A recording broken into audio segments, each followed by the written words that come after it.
Siyabingelela bazalwane egameni lika Jesu Kristu waseNazaretha. Sambonga uNkulunkulu kakhulu nakulolu suku namhlanje. Siyajabula kakhulu ukuthi njalo sihlezi siba nani ngalolu hlobo. Thank you so much saints for tuning in. I'm your host ST Dlamini. Siyambonga kakhulu uNkulunkulu ke bazalwane. Before siqale ke ngingathanda ukuthi ke sicele enkosini ebese singena straight kwinkulumo yethu yanamhlanje egameni lika Jesu. Siyakudumisa Nkosi yethu uJesu lokufanele lonke udumo nezibongo zonke zingezakho. uNkulunkulu wethu ingcwele phakama ngamandla ke nakule zinkulumo. uNkulunkulu wethu ingcwele siyakudumisa malibajazwe igama lakho njalo esizweni zonke egameni lika Jesu Kristu waseNazaretha. We pray your God as we are about to God to start uNkulunkulu wethu ingcwele. We pray in the name of Jesus Christ. Lonke izwi elizokhulumeka lapha kule ndawo uNkulunkulu onamandla malenze umsebenzi walo in the mighty name of Jesus Christ our Lord we pray. Amen. Amen. Sibonga kakhulu bazalwane. Angivele ngabe ngisamosha isikhathi.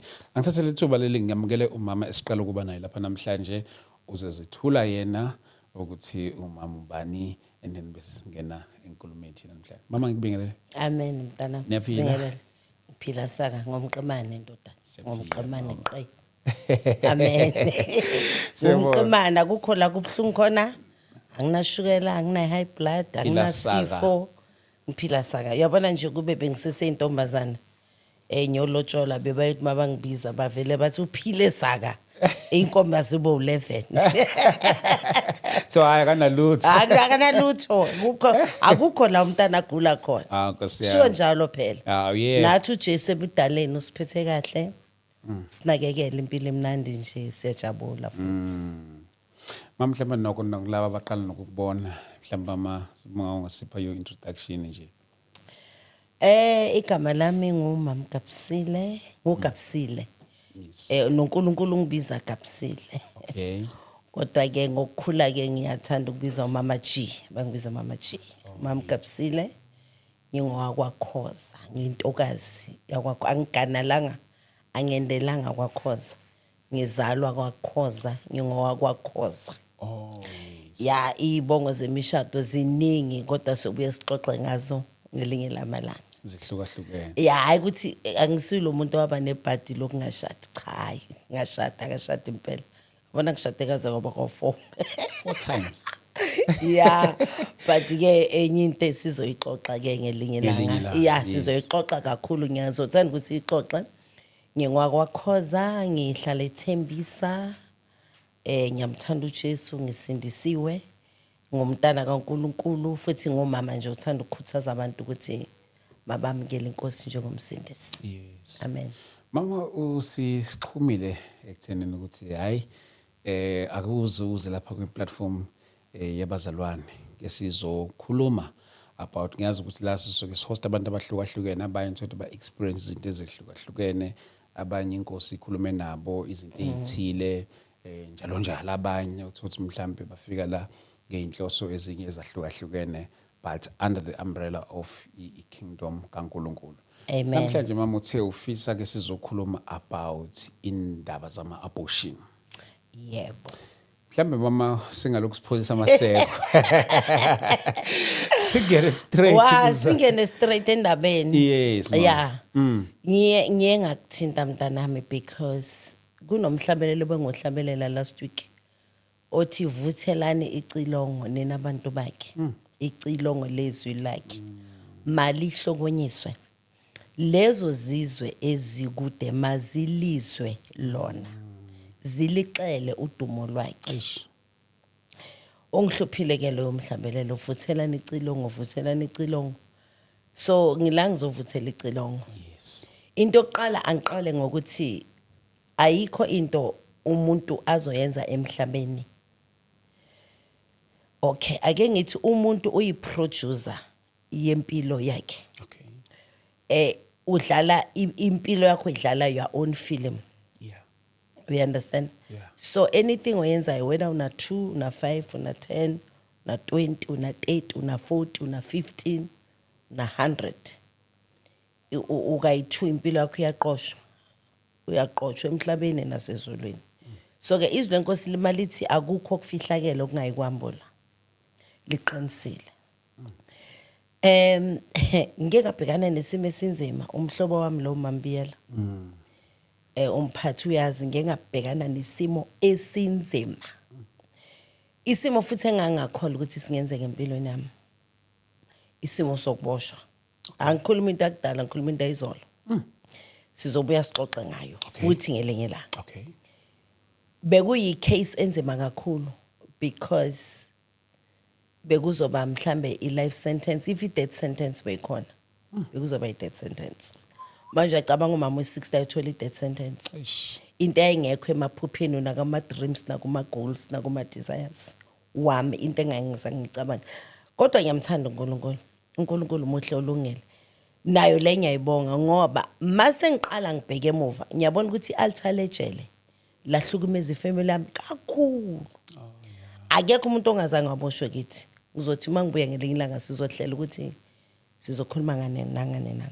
yeah so ke makufika lesimo se ukuthi nje i-death sentence ayisekho ngithi South Africa but mhlambe bekuyoba life abantwana bambe beyongilanda ejele ngugogo umpunga and I don't think it's something ekhona kwi-journal yami kuma dreams wami ayikho leyo ngangayiplananga yeah so emhlabeni kwenzeka izinto esingaziplananga ngase ke ngiyakhuleka ngathi kuNkulunkulu ngicela ukwenza i-exchange yayo yonke amaXhosa bathi yonke lemeko Thixo uzuyithathe andizukuyikhona there was no way I can stand isimo engangibhekene naso ngathi mangikhuleka ngathi ngicela i-exchange uNkulunkulu ngicela ukuyoshumayela ivangeli ngamane I was raped when I was a girl when I was very very young no futhi akungazubhlungu don't worry about it I was not raped even guy one I was raped I don't know how many times and ngezubhlungu and angikhulumela ukuthi ngizwele ubhlungu because uNkulunkulu iska usihilile sekusele only a star because namhlanje I'm traveling I'm this shining star fundisa abanye abantu ukuthi emgodini yaphileka so being a victim of a rape ngathi kuNkulunkulu ngihlale ngizwa bathi ejele ba rape abantu ngomuno angiyazi into yabo lesbian futhi angithanda kuba lesbian and ama lesbian is fine angama lesbian kodwa mina ngumama noma sekuthiwa ke ngihalela into zocansi ngingathanda umuntu wesilisa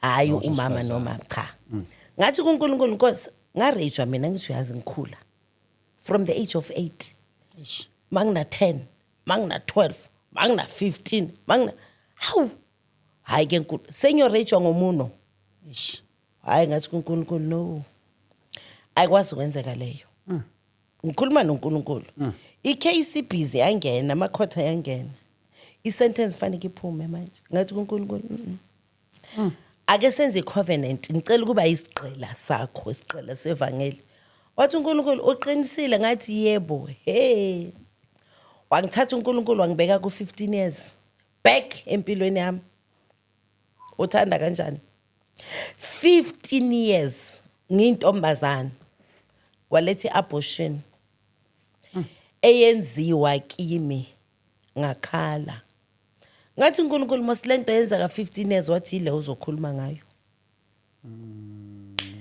so ngizokhuluma ngeabortion eyenziwa kimi and I don't know whether mhlambe ngaleso sikhathi ifamily yami thought I was a wild child or bengizoletha ihlazo emndenini and but abortion is evil and it's abortion it's not something ozoyenza emakhoneni iphelele lapho wathi umoya ingcele kimi ngelanga wathi kimi Kapsile abantwana aba abortiwe bafaka buhlungu kunabantwana abazifela nje so ke that is why ke ngenze after uNkulunkulu angilwele kuzo zonke izinto zabo life sentence nama court nama khoyisi nani wathembe kuNkulunkulu nokuthi angirescue ngiyorage ejele ngomuno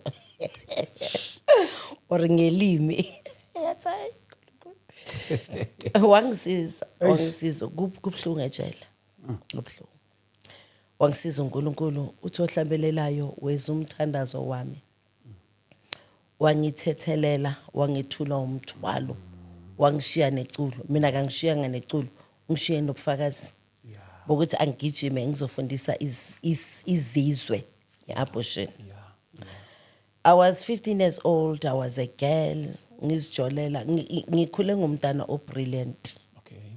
Osmart. Omuhle, omekahle. Ohlakaniphile esikolweni. Esikolweni bekathi mistress mhlambe makabaye ku staff meeting angishiye neclass. Ngisale ngifundisa iclass. So I was born a leader. Okay. But uSathane waqala ukungi-attacka ngisesemncane.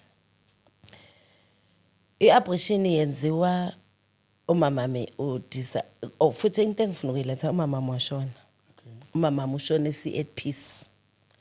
And umamami ushone ngiyamthanda and nomamami ngiyamthanda. Into engizokhuluma ngayo, I'm not trying to expose my mother as a bad person. Or I am not trying to expose ifamily yami. I'm talking about my experience. uNkulunkulu athe hamba ofundisa abantu ngayo. Angikho buhlungu ngayo because ngihilile, but ngifuna ukufundisa abanye abantu abazoza emva kwethu ukuthi uSathane ucruel kangakanani. Wa-abort umntanami I was 6 months pregnant. 6. More 6 months pregnant. It's a 4, 8, 12, 6, 20. It's 24 weeks. Umuntu loyo. Umuntu ophelele.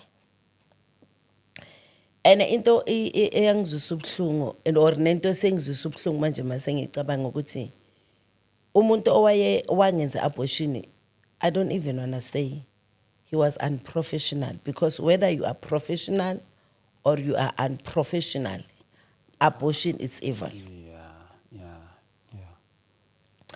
Umuntu wayenza ngesihluku. And ngifuna ukuxolisa kubaba womntwana wherever he is. Fanele ukuthi siseka umkhulu la khona. Yeah. Because wayengazi and wayengazi ukuthi ungimithisile and wayengeka ngiphike because wayengithanda lo mfana. And ekumitheni kwami ngisebenza ebakery kusetshenzwe ebusuku. Okay. Ngishayise ekseni mhlawumbe uyangena ama shift wethu awafani. Wanisebenza nonke? Yeah, sebenza sonke. Bengimthanda Muhla, handsome. He was very nice. Very nice. Bengimncane but mhlawumbe wayezongikhulisa.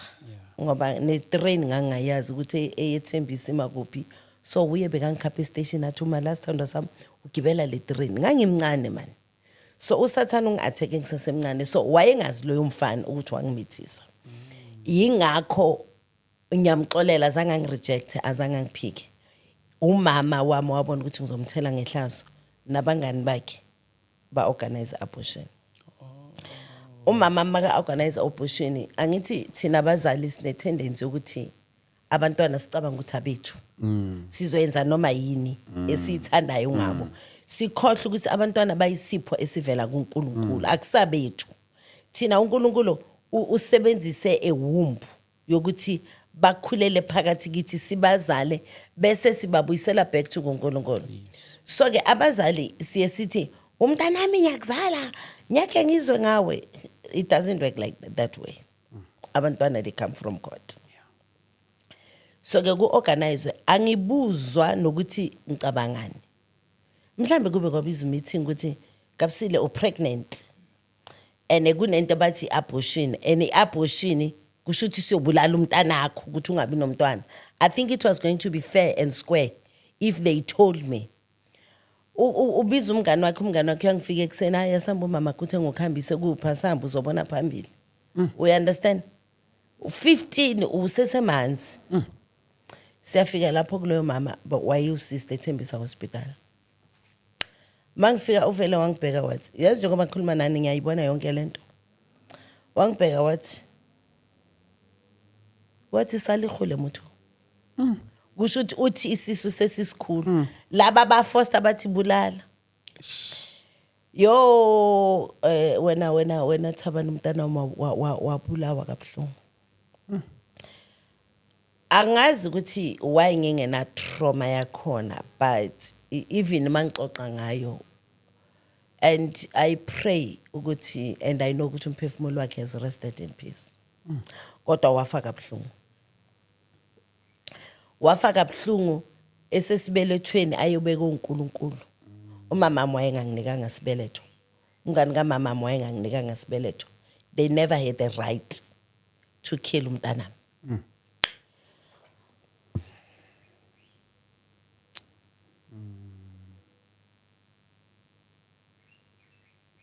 I'm so sorry, ma'am.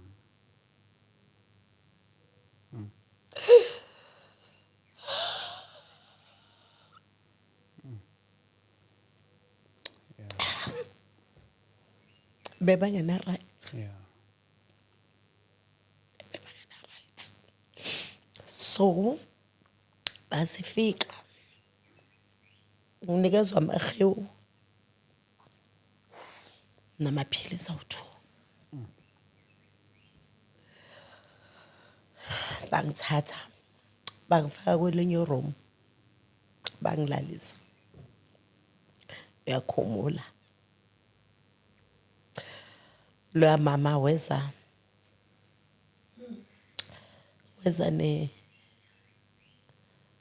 nomcibisholo walishaya ngilalisa ungavula amathanga walishaya ikhaya lomntwana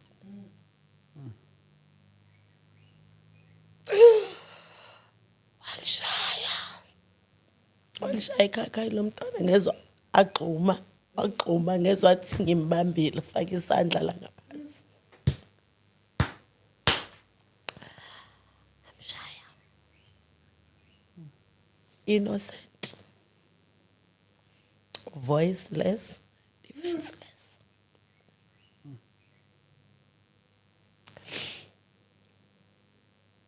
aqeda lapho ecijile le nto Yeah. mshaya ukhakhayi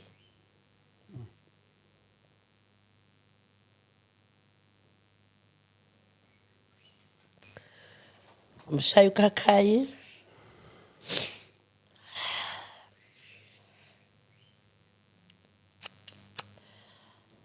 qoka fanele sibuyele ekhaya tshela nokuthi bengenziwani mangifika ekhaya yalala sengiweek ya futhi lo ongilandile akasangibuyiseli nasekhaya sengizibambela iteksi uthi uyazi indlela ekhaya fanele ngizibonele ngibuyele ekhaya ngifike endlini ngilale Siyasihambela manje. ngiyazihambela ngapha nginamapeyini ngiyafika endlini ngiyalala yafika umama nje uqobe ekamereni andlula ngiyalala yazi futhi uthi uDavida noma ngihambe egodini lokunze lethunzi lokufa nami uNkulunkulu wayenami ngisegodini lethunzi lokufa but uNkulunkulu wayenami then ngiyalala ekseni I think into engizwisa ubhlungu kakhulu leyo ekseni ngovivi avukelwe amama ahambe angishiye endlini obuyo organize abortion nokuthi process kwenzakalani you don't care ahambe angishiya afonele umngani wakhe umama engimthanda kakhulu nomama engiyomthanda uNkulunkulu azambise that woman saved my life makhelwane wethu not ngekhishi makhelwane nje istrata 12 Yeah. umama Ngobe Okay. amfonele athi uGabsile uyagola athi umama uphethwe yini athi hayi angimazi uphethwe yini angithi manje because of rape bengumuntu I think manginabo 12 you get out of order 10 and all the stuff because rape yak-distract and funny enough kunokuthi even they stood up for that rape because of my boyfriend akhe ehlala nawe ekhaya nobhuti wakhe kwakuyisigebengu esasingirape umalimami they azange babheke the side babheka mina ngumntana obolile wrong ongekho right uthanda amadoda uthanda istrat you understand so makathi kula mama ngiyagula upaint a picture ukuthi istrat mate mos uyabona but la mama loved me and la mama wayazi ukuthi ngikhuthele ngumuntu right and I was a quiet person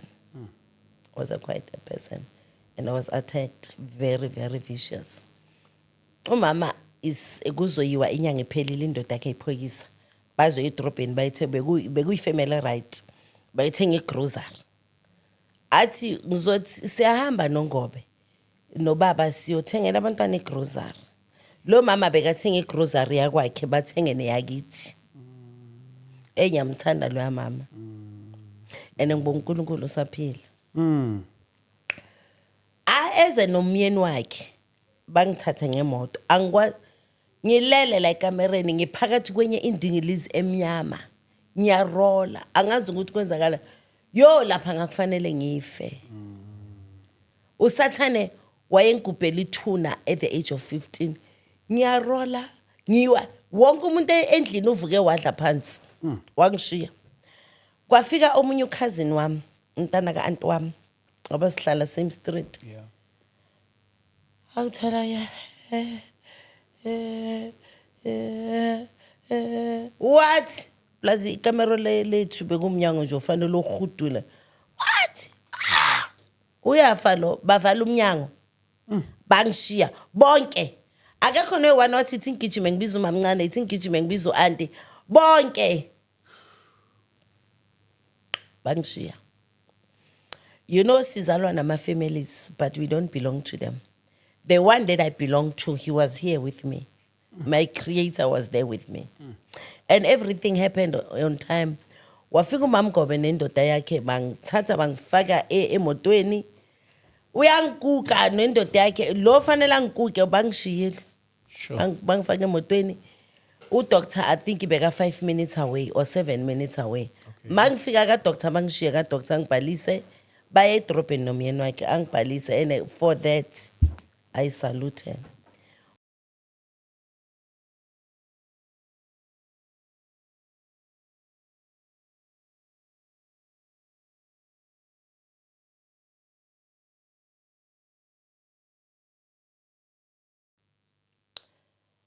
masifika usister omunye ambheka ra sanamuthumo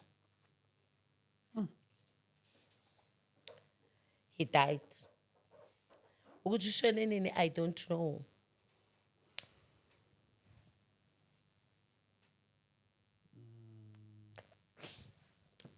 ukuthi ushone nini I don't know but apparently he died on the way sesibhedlela okay what breaks my heart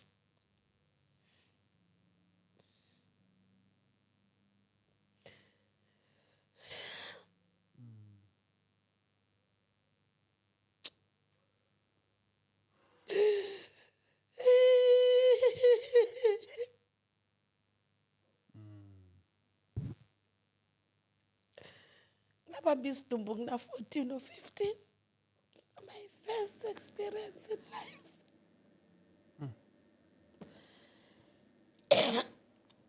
ngabamba isidumbu ngina 15 washona lo mntana wasala esibhedlela so I hate abortion ngiyazibuza kulamalanga ngihlale ngizibuza ngithi what happened kumzimba womntana wami because he was alive he died on the way kumzimba wakhe because nalokhakha bamshaya lona inhloko yayikhona izandla ngambona kwakumuntu ophelele what happened to him yeah because ibody yomzimba azange ngiyithola and I think it was only fence ukuthi ngithola ibody now imnandi la ukuthi abantu abayikukabhotha ezivithi ngathi fashion abayikukulala bese ba-abort ukuthi into nje ezondlula it's into elula nje akusinto elula ezulwini you are registered as a murderer you are a killer cabanga yimi umamami ilo mama wayengikhaphile yilo mama wayishaya umntana osesibelethweni emgwaza ngocelemba emdonsa.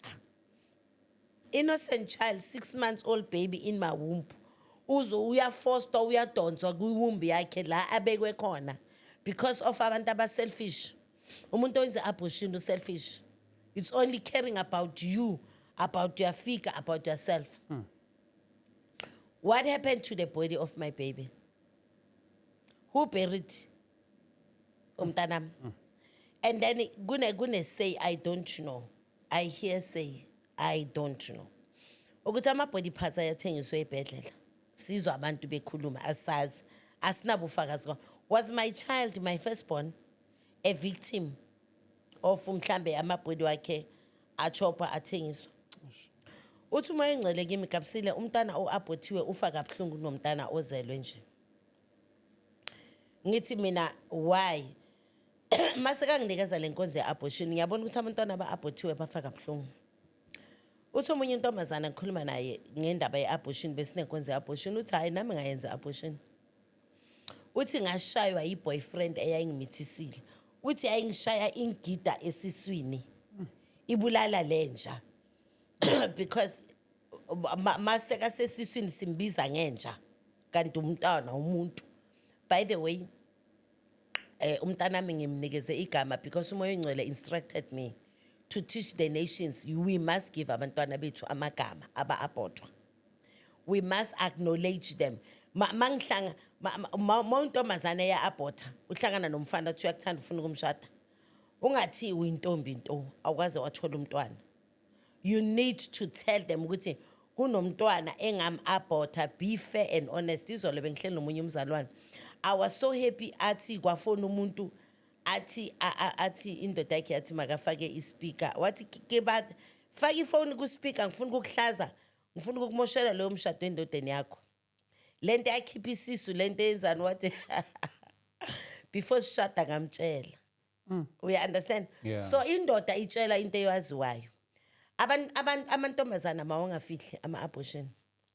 Because ezulwini labo bantwana bayabalwa bayaphilwa. That is why umoya oyingcwele after told me ukuthi abantu aba-abortile angikhulumi bangicasula wena thaba ngabantu bathi bangazange ba-aborte bangazukumitha masithi uNkulunkulu athi sinika abantwana bethu amagama bathi sibanikelani abasenasabelo emhlabeni abasenalutho.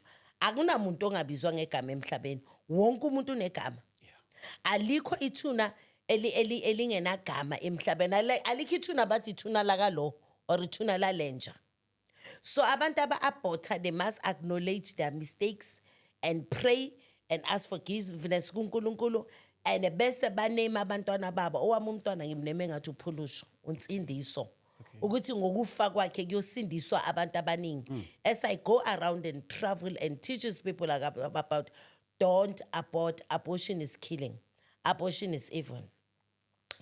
Uthi lo ntombazana le boyfriend yakhe ayimithisa uringi uyimile wanhlwayela uyimile jwang. Akayimi kanjani umuntu silala? Phela immediately you have sex kusho ukuthi kunesperm esizophuma. Sizongena kuyiwumbu. Amen bazana. Kunomuntu odeploywayo. So if ufuna abortion don't have sex, don't sleep. And even namadoda they are accountable. If uthatha i-girlfriend yakho yisuke wenze abortion ezulwini you are registered as a murderer. Ayiweli kumuntu wesifazane kuphela.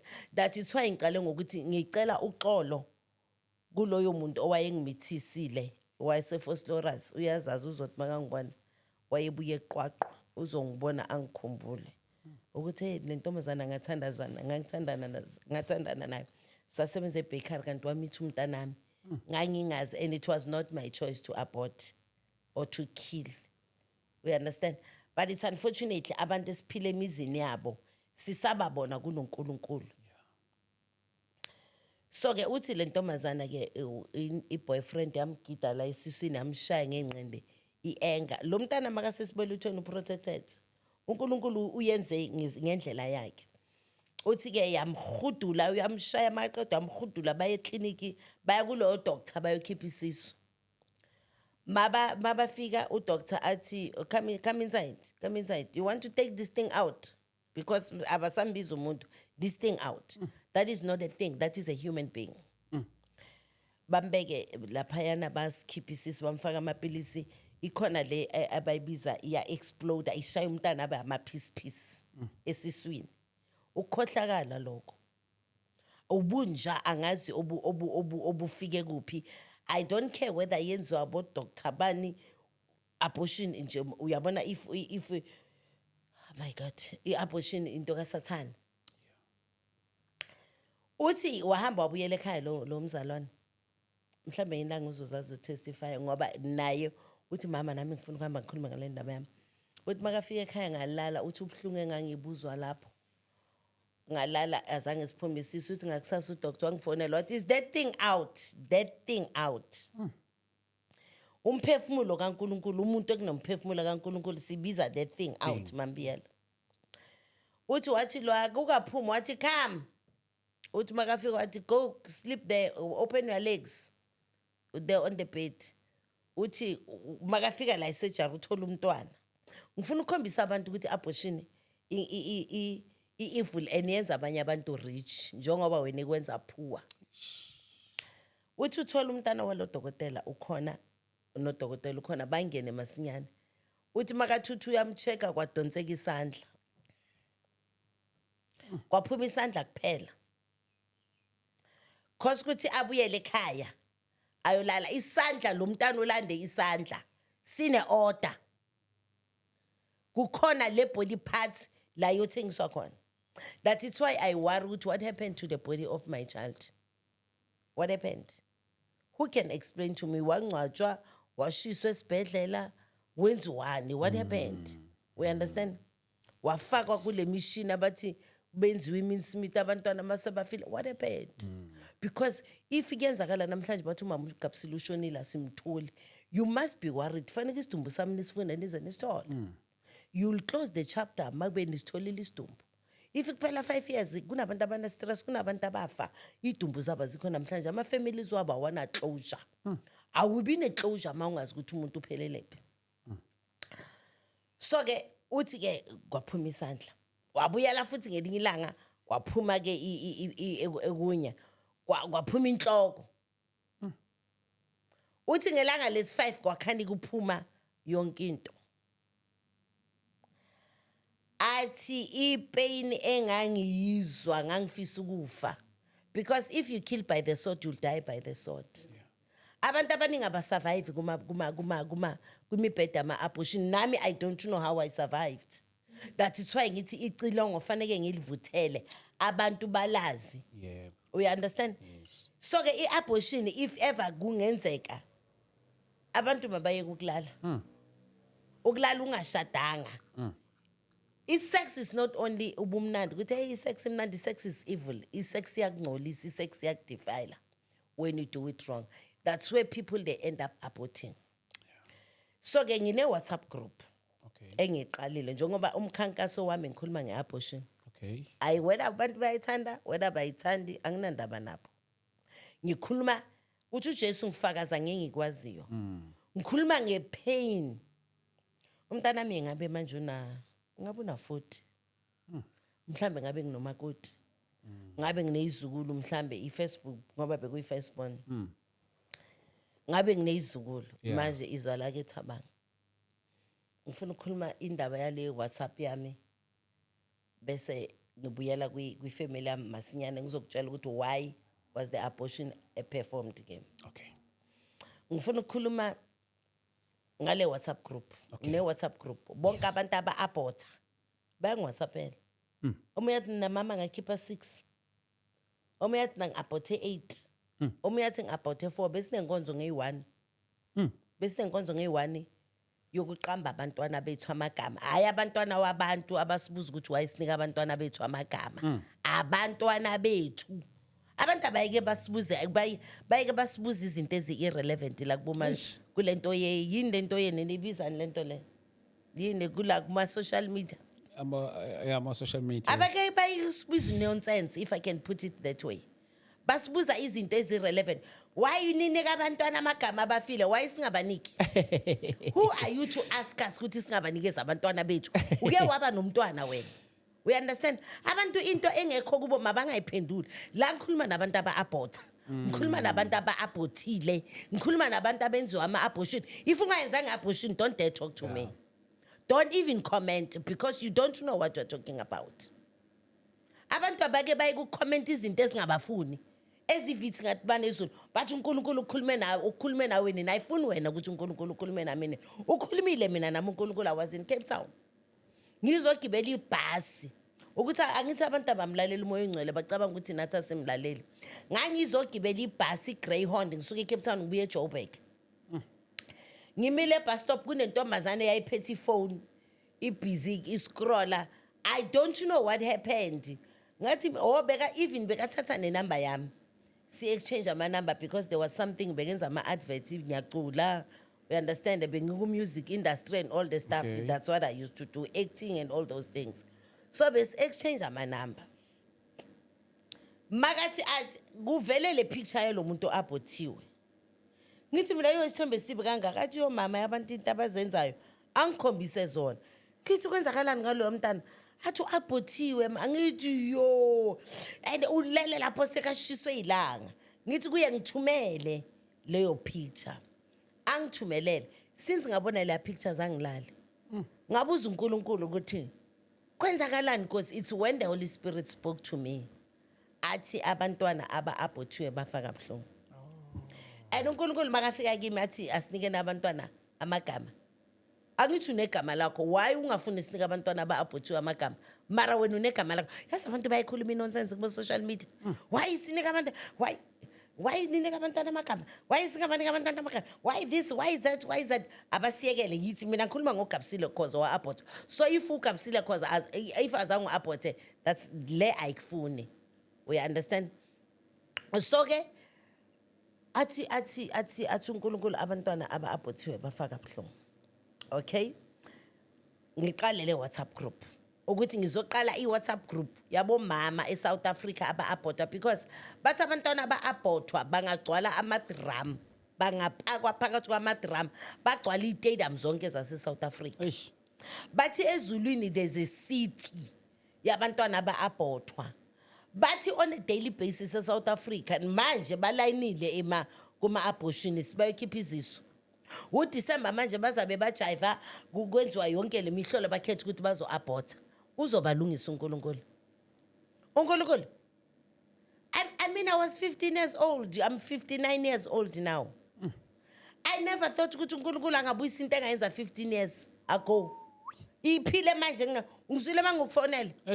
I think now ikushayekile ukuthi hey lo mama 59 uzokhuluma ngento enza ka 15 years. I must speak about this thing. People they must know about it. And the more ngikhuluma ngayo the more ngiphila. The more I get peace. And iBhayibheli we must expose imisebenzi yobumnyama. The works of the devil must be exposed. We cannot be hiding. Whether abortion enziwa omithisa obabakho, come and talk about it. Because akunababakho ne right okufanele akabortise bese ekhipha isisu.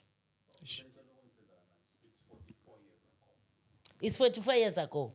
Okay, mntana. 44 records. It's 44 years ago. It's 44 years ago. uNkulunkulu was there. That is why mabangishiyengiwa nekamereni I did not die. Because uNkulunkulu knew ukuthi this time will come. Where I'll be preaching the word of God.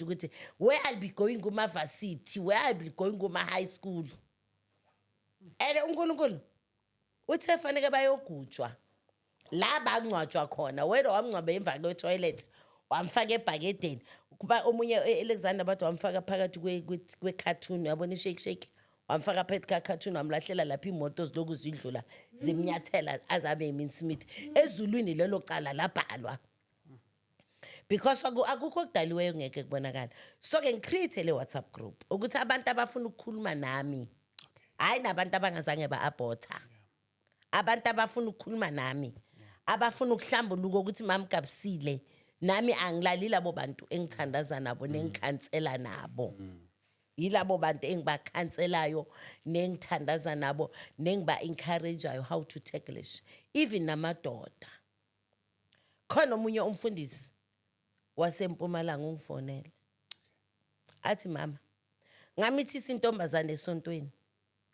so ke ngangiprotect umshado wami mangithi impumalanga ngilahla umkhondo akusiwa sempumalanga ngizothi wasempumalanga Yeah. mara akusiwa sempumalanga wasamwe mama ngamithisa intombazane esontweni ngiprotect umshado wami and angina peace umfundisi and then bese abantu basitshela ukuthi wayisikhuluma ngeabortion because iBhayibheli lithi akungena nemithwalo 4 weeks ago ngiphuphe ulwandle oluhle mangithi ngiyacrossa bekune into emnyama phezulu ibhaliwe lithi akungenwa nezono la yeah athi iBhayibheli ngaphandle wathi lo muntu wayekhuluma wathi ngaphandle kobungcwele ngeke umbone uNkulunkulu zonke izono sizivuma singapha anyaka ungitshela ukuthi wena iAbortion owayenza uyokhuluma noNkulunkulu uNkulunkulu akekho ku TikTok you can't tell me ukuthi uzodiscuss noNkulunkulu who are you to discuss noNkulunkulu isikhathi sokuthi manje people must kneel down and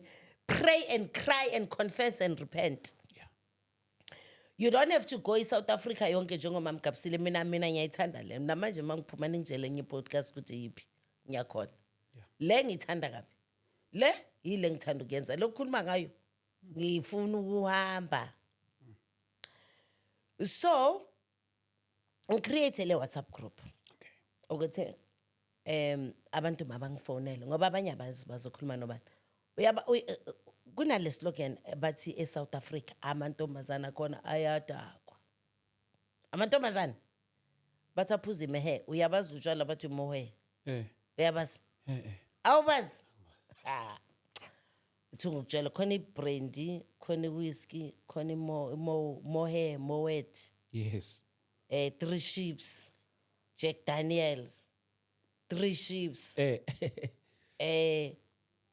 khona nje ziningi Copneck zonke basiphuza abantwana laba Hennessy Heineken konke lokho zonke lezo mntanami Eziyaziyo.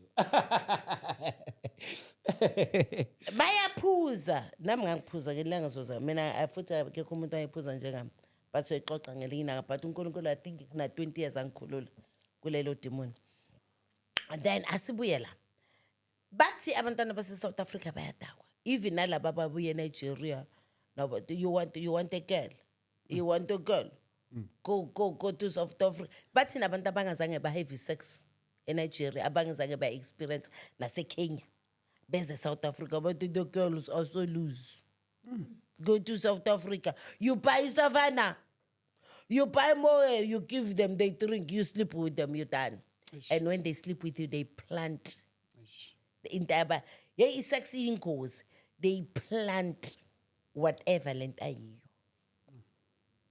cabanga kuyothwala amadimoni across ama border you understand so ngiqala this WhatsApp group ukuthi abantu mabangifonele mabang WhatsAppele mabasenda ama message Mama Gabsile ngayenza abortion ngiphuma kanjani Mama Gabsile ngifuna ucela into ethelelo Mama Gabsile inkonzo ye deliverance ngoba umuntu ufanele ka deliver ufanele eze akhulume I confess angathi indofa nayo awufi nayo uyofanayo uyongena kuliphizulu because iBhayibheli lithi angifundele uPsalms 22 masinyana uPsalms 22 verse asifunde uPsalms 22 ngiyalithanda le verse so kule WhatsApp group abantu ngicela bangifonele ma uzongitshela ke mntanami ma kufanele ngishiye phone number yami abota ngifuna nje bakhulume nami because umsebenzi wami ukuthi ngikhuleke nabo sinikeza abantwana baba amagama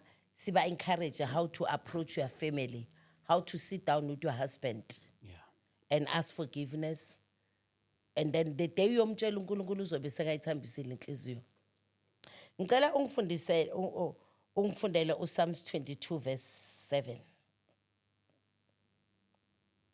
Okay.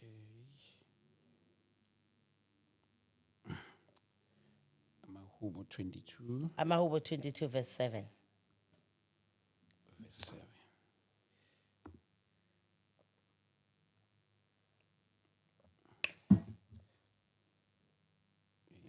Mtholile mambia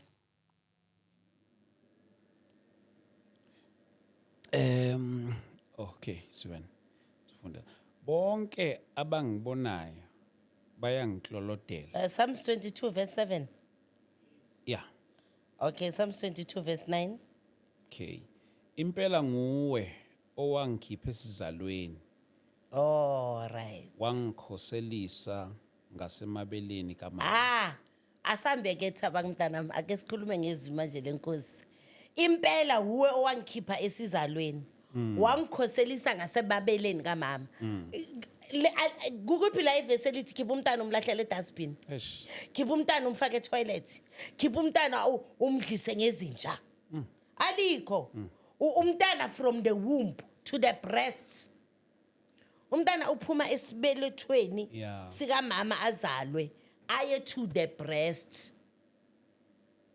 Ngoba umntwana, I normally tell people ukuthi mina epasini lami or ku birth certificate kuzalwe ukuthi ngoka 1966 ngo-April nge-27, but mina ngisoka April 1966 angisoka April 1966 epasini lami ngaza nasesibhedlela ngafika ngo-1966 27 April, but angizange ilanga lami engafika ngale emhlabeni, but ngadeploywa ezulwini from my father's ukhalo luka babam to my mother's womb. Yeah. It was 1965, the 3rd of August. Mangiqala ngihlala ngimbewu esibelethweni sakamamam. So ke day 1 ngisesibelethweni, day 2 uNkulunkulu ukhuluma amazwi ngisesibelethweni. That's why iBhayibheli lithi ngakubona usegazini ugxaza ngathi phila. So ke day 2 uNkulunkulu uyakhuluma, day 3, day 4, 2 months uNkulunkulu uyakhuluma, let there be, day 6 let there be, or all these things information yami yakhulunywa uNkulunkulu into existence. Yonke into oyibona la mazipho, imlomo, amazinyo, konke uNkulunkulu every day uyakhuluma esibelethweni. Manje mawuzo abort umntana ona 3-5 months, uyabona ukuthi uphazamisa uhlelo likaNkulunkulu. Uphazamisa uhlelo likaNkulunkulu. Because wena ukhipha umntana uNkulunkulu ana 3 months esibelethweni, kusho ukuthi wena ngamanye amagama uthi uNkulunkulu awumsabi. Uthi mawuthandaza uthi baba wethu esezulwini maliphathe ngoba ungcwele igama lakho, intando yakho mayifike, umbuso wakho. Yiphi intando? Last I was praying, baba wethu wasezulwini intando yakho mawathi uNkulunkulu, oh wathi egapsile phela uNkulunkulu ngibiza ngogapsile. Athi wait, yiphi intando yami eyenziwayo? La izinja. Mara ake sikhuluma iqiniso bakithi. It's a new South Africa. Yeah, ne? Sisho njalo ama rights wabantu, lo mama ungenapha endabeni zethu, amafika wethu. Angifuna ukuncelisa ifika yami. Uyakwazi ukwenza ifika wena? Yini into yazi ukuyenza? Uyazi khona manje kunama ama-Palestina lawa ase-countryni lawa afikile lapha e-airport, wonke umuntu ese-South Africa uyashake. Ushakelani? Usabi ibhomu ezoyenziwa ama-Palestina nazobulala laba abasabayo, thina sisabi nyaka ngibulala. Mina nyaka ngithinte nokungithinta. Ama-Palestina lawa basakhona no ngaba wenza abayi-100 nyaka ngithinte mina lawa amabhomu wabo. Futhi abezanga kimi, futhi anginandaba nabo.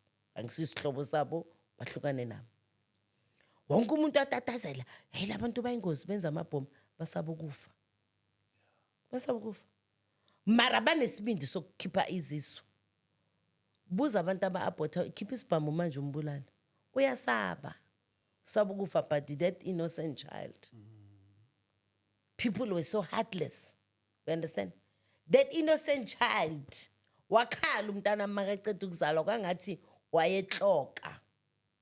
Waxoka wabuyela kuNkulunkulu wathi they did not receive me. Wathi uNkulunkulu come back home. Bara uNkulunkulu because uNkulunkulu wambheka umama wakhe wathi wena ngisazokusebenzisa wena. And I thank God for that. I thank God for that ukuthi now he's using me ukuvuthela icilongo and teach the nations. Teach abantwana. Ungathi umama wakho uyazi umthetho kaGovernment. Njengoba bathi abantu bangamitha bakhipha izisu bamithe bakhipha izisu. Umntana oabhothiwe. Uthi omunye umntana ewase loyo uthe ngikhulume ke use Eastern Cape. Okay. uthe ngisho ukuthi yena use-Eastern Cape ku-WhatsApp group yami uthi waba pregnant amithiswa umntwana waseDurban yabona i-Eastern Cape neDurban zisondelene bahlukana azange basatholana yena wathola ukuthi aka pregnant and usesikoleni una 17 wenza umatric wabona ukuthi umatric wami uzophazamiseka angeke ngikhona ukubhala umatric ngoba ngithwele uthi wayokhipha isisu uthi maqeda ukhipha isisu makabuyela endlini ayolala uthi walala uthi ebusuku isisu phela fanele siphuma ngithi uphuza amapilisi nani uthi wayizwa ithi gqulento uthi kwathi ayebhakedeni manje azangaphumeke ye akaphumanga wonke umntwana waphuma half le uthe ngiyikhuluma mara ngakhuluma igama lakhe so ngeke ngilikhuluma igama mara use-Eastern Cape futhi uzojabula makangibona ukuthi umama ukhuluma ngestory sami uthi mambiyela ngamdonsa ngoba ustakile ngithi uyastaka la ku private part uthi ngamdonsa uthi mangiqeda ukumdonsa ngaphathwa umhudo asikisi ngicela ukuyibiza nje umhudo ngayibizi ngelinye igama uthi ngaphathwa umunye umhudo angazi waqhamukaphi uthi ayikho into engizoyenza phezukwakhe uthi ngamdedela unumber 2 uthi ngaceda ngathela amanzi ngaya e-toilet epitsini ngaflasha lapho athi mamkabisile since I've never stopped bleeding since ngakhipha leso sisu athi ngisableeda namhlanje uthi umoya engcwele kimi kabisile abantu abakhiphe izisu imost yabo basahlupheka namhlanje abanye baqala ukuhlupheka the day bakhipha isisu umuntu wayeyothenga ukuhlupheka yena wayethi uyazikhulula athi umuntu labantwana ngizobenzani bazongibangela ukuhlupheka bavumelana ukuthi siyasikhipha lesisu uthi uNkulunkulu they were not getting rid of ukuhlupheka but they went and purchased ipoverty imali yakho mothathi 1000 or 2000 uyoyibeka lapho uyo-abort ku-altar lokufa you are killing everything yakho bulala yonke into yakho that is why babona badakwa namhlanje angesena value angesena dignity asekahamba lala is the pain uzama ukucima le pain and abaningi umsebenzi abawutholi nomathi uyomaketha bafundile abanye ba-end up abanamabhadi bacoshwe emisebenzini because ubuyokwenza i-covenant nobumnyama